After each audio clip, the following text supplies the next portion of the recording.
Welcome to Obsidian Mythos, where history, legend, and modern myth collide.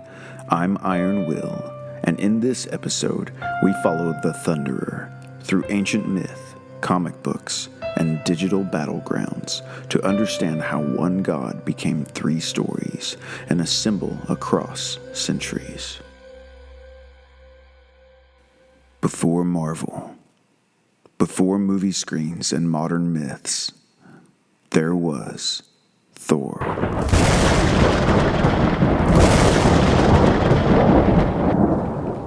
In the beginning, he rode across the skies in a chariot pulled by goats, wielding a hammer that shattered mountains and crushed giants.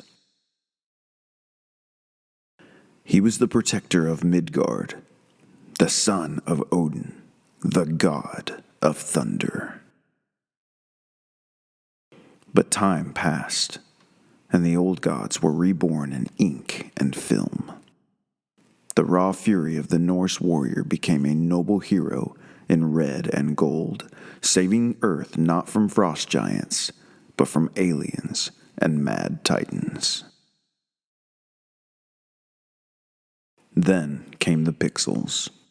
Joysticks and screens reimagined him again, sometimes a hero, sometimes a monster. Thor has never truly vanished. He's only evolved. Long before comic books and movie screens, Thor was already a legend. In ancient Scandinavia, he was called Thor, god of thunder, storms, strength, and protection. A red-bearded warrior with a hammer no force could withstand. Thor is the son of Odin, chief of the gods, and Yoro, the earth herself. He belonged to the Aesir, the sky gods of Asgard, and unlike Odin's cryptic wisdom, Thor is direct, bold, and physical. He doesn't weave fate, he protects it. He is not a king, but a warrior, a protector of mankind, feared by giants and worshipped by Vikings who called on his strength in storms and battle. Thor's weapon, Mjolnir, was no ordinary hammer. Forged by the dwarven smiths, it always returned when thrown. It could level mountains, summon lightning, and was often used to bless marriages, births, and even funerals, symbolizing both destruction and sacred order. He rode a chariot pulled by two goats, Tengrisnir and Tengjosnir. When hungry, Thor could slaughter them and feast, then resurrect them with his hammer, as long as the bones remained intact. But Thor wasn't just a brute. He was a force of cosmic balance. While Odin played games of wisdom and prophecy, Thor kept chaos at bay with raw power. He was a champion of Midgard, Earth, standing between humanity and the chaotic giants of Jotunheim. His greatest foe, the Midgard serpent, Jormungandr, a sea serpent so massive it encircles the world. In the prophecy of Ragnarok, the end of days, Thor and Jormungandr are destined to kill each other. Thor strikes down the serpent, only to stagger 9 steps and collapse from its venom. A god, not immortal, but mighty to the end. Yet, Thor's sons, Modi and Magni, survive the apocalypse and inherit Mjolnir, suggesting that even as gods fall, their strength passes on. This was the Thor of the North, fierce, mortal, worshipped not for perfection, but for power, a god you could call on in a storm, and hope would hear you. Thor was not a fringe figure. He was widely and deeply worshipped across Scandinavia, Iceland, and parts of Germany. Archaeological finds show Mjolnir amulets worn as protection, especially during the Viking Age. In fact, as Christianity spread, Norse people wore Thor's hammer as a symbol of resistance, much like a cross, only sharper. He was the god of farmers, warriors, and common folk. Odin might be the god of kings and poets, but Thor was the people's god. There are places in Sweden, Norway, and Denmark that bear his name. Torslanda, Torstov, Thorsager, which means Thor's Grove, Thor's Shrine, and Thor's Field. Even the day Thursday, Thor's Day, is named after him. Is Thor worshipped today? Believe it or not, yes.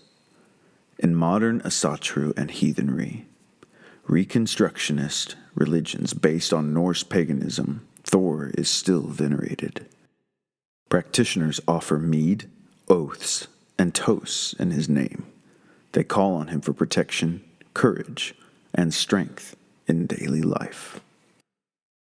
Some modern followers even wear Mjolnir pendants, not just as fashion, but as a sacred commitment.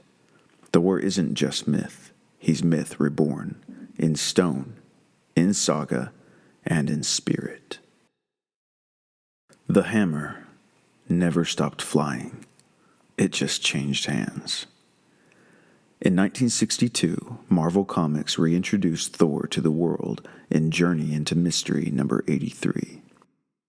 But this wasn't the brutal Norse god of storms. This was a superhero, noble, golden-haired, and sent to Earth by his father Odin to learn humility in the guise of Dr. Donald Blake. Marvel's Thor blended mythology with morality tales, standing alongside Iron Man and Captain America as one of the core Avengers. He faced frost giants, dark elves, even Ragnarok itself, but through the lens of a comic book drama. Over the decades, Thor evolved. In some storylines, he was arrogant and reckless. In others, wise and world-weary. He wielded not just Mjolnir, but also Stormbreaker, Jarnbjorn, and even the Odin Force. He died, returned, and once even became a frog. Then came the movies. In 2011, Chris Hemsworth debuted as Thor in the Marvel Cinematic Universe. At first, a brash warrior stripped of his powers, but over time, the MCU's Thor became a fan favorite. Noble but funny, proud but vulnerable. We saw him rise as a god in Thor Ragnarok, break in Infinity War, and rebuild in Endgame. He laughed, wept, screamed, and shattered planets. He became not just a warrior, but a humanized god, one who fails, grows, and chooses compassion alongside power. The MCU's version of Thor introduced millions to Norse names like Loki, Odin, and Hel, even if their mythological counterparts differ greatly. In the end, the Marvel version of Thor isn't just about lightning and strength. He's about worthiness, a theme drawn loosely from myth and made central in comics. Because in Marvel's world, it's not just who you are that matters, it's whether you're worthy to lift the hammer. In the world of gaming, Thor isn't just a character you watch, he's a force you wield. Across genres and consoles, Thor has been reimagined as both god and hero, myth and mechanic. In Marvel's Avengers, Thor flies through the skies, summoning lightning with every strike. In Fortnite, he's a skin, a battle pass reward, a cultural icon dropped into the battlefield. These versions lean into the superhero side, flashy, heroic, and Mjolnir-centric. But then came a different kind of Thor. In God of War Ragnarok, players met a Thor closer to the myth, brutal, bloated, deadly. He's not noble or wise, but a storm incarnate, a berserker drunk on violence and family pride. No polished armor or quippy one-liners, just blood, thunder, and generational trauma. Smite, the mythology-based MOBA, lets players choose Thor as a literal god. He teleports with his hammer, slams the ground with divine fury, and feels more like an avatar of ancient belief than a hero. Even in Assassin's Creed Valhalla, Thor appears not as a character, but a legacy. Players hunt for Mjolnir and his armor, tying into ancient secrets and long-lost myths. But the newest battlefield for the Thunder God? Marvel Rivals. In this team-based hero shooter, Thor returns with a vengeance. A vanguard hero built to brawl. He smashes through enemies with Mjolnir, electrifies entire squads, and brings down the storm with his ultimate ability, God of Thunder. His gameplay is loud, fast, and powerful, but also strategic. You don't just swing wildly, you control space, punish overextensions, and combo with allies. Every time his hammer cracks against the earth, the sound design sells it. Thunder booms, lightning arcs, and the music swells with that unmistakable epic charge of God reborn. Each game chooses a different version. Thor, the icon, Thor, the god, and Thor, the monster. But no matter the interpretation, one thing remains. Thor isn't just a myth. He's a power fantasy. A hammer crashing down, a storm made flesh, and whether you read it, watch it, or play it, the thunder always returns. Thor, the Thunderer, the storm god, protector of mankind. But what if he wasn't unique to the Norse? What if this hammer-wielding, serpent-slaying warrior wasn't just a god, but an archetype, one that stretched across cultures, languages, and time? Let's step beyond the fjords and sagas and into the storm. In India, there is Indra, god of thunder, rider of chariots, wielder of the Vajra, a lightning weapon forged by the gods. Like Thor, he protects mortals and slays a serpent. Vritra, the cosmic dragon who hoards the world's waters. In Slavic mythology, there is Perun, thunder god, bearded and battle-hardened, who hurls axes and hammers from the sky. His sacred tree, the oak, same as Thor's. His eternal enemy, a serpent from the underworld. Sound familiar? In the Celtic world, there was Tyrannus, a thunder god whose name literally means thunder.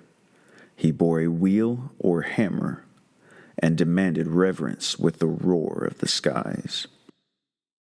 In Canaanite myth, there was Baal, rider of clouds, wielder of thunder, who battled the chaotic sea god Yam and brought order to the world.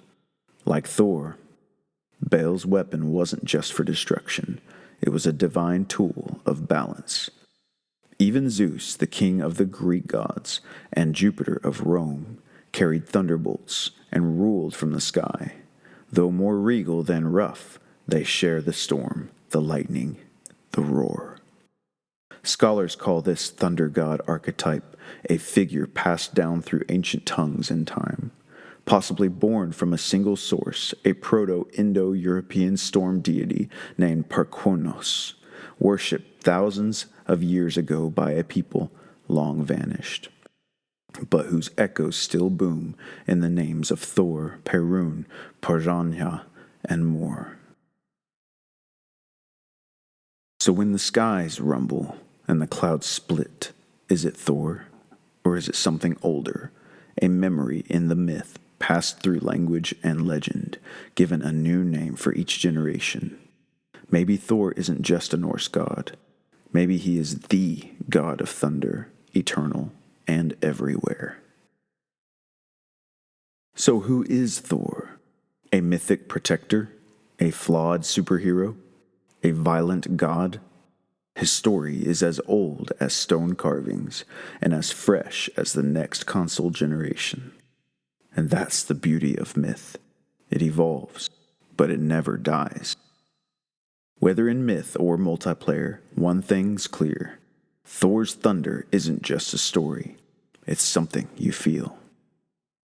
Thanks for listening to Obsidian Mythos. I'm Iron Will, and next time we'll crack open another legend. Until then, keep your eyes on the storm.